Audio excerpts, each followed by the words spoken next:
Kitchens utensils बावर्ची खाने की अशिया।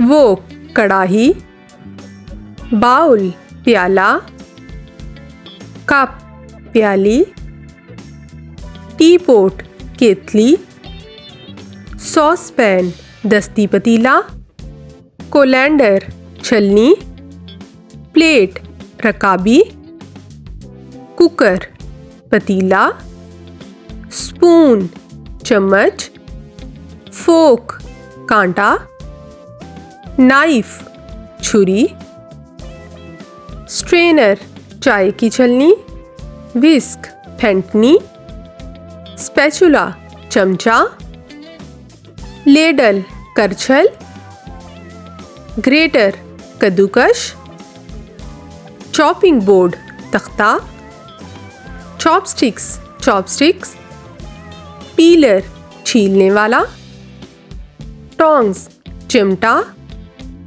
फ्राइंग पैन, वुडन ट्रे लकड़ी की ट्रे, रोलिंग पिन बेलन, वुडन स्पून लकड़ी का चम्मच, बास्केट टोकरी, एप्रन